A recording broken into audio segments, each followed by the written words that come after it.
amawanga agakkiriziganya okuwaayo ab'amagye, abapoliisi, ebyuma, ensimbi n'obudde mulimu the Republic of Burundi, the Union of Comoros, the Republic of Djibouti, the Federal Democratic Republic of Ethiopia, the Republic of Rwanda, the Republic of Seychelles, the Republic of Somalia, the Republic of Sudan, and the Republic of Uganda and Kenya.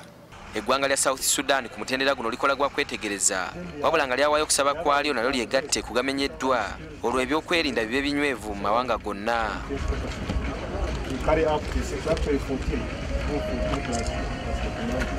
Olwaleero abakungu b'omukago gwa Eastern Africa Standby Force balambudde abapoliisi n'ebikozesebwa Uganda bye yeeyama okuwaayo mu nteekateeka eno. Amagye ga Uganda ge baasose okulambula olunaku lwa jjo ku military barracks ye Karama Kabamba Emubende nga ne balyoka bekenneenya ne bakebera ne batunulira obusobozi obwa ejje erya Uganda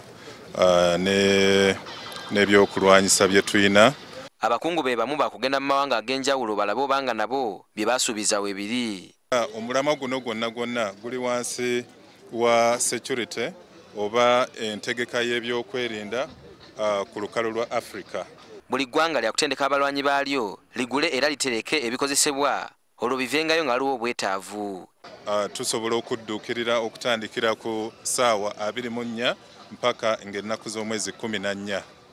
Eggwanga ery'ekinywi bwe linaafunanga obuzibu okugeza obulumbaganyi oba ekittabantu nga lyekubira enduulu mu kibiina ekitaba amawanga ga Africa ki African Union olwo kiragire abalwanyi okuva mu mawanga agakkiriziganya bawawule ebyuma baŋŋange omulabe. Ernest Wisdom Kiyonga, NTV ku ssaawa emu.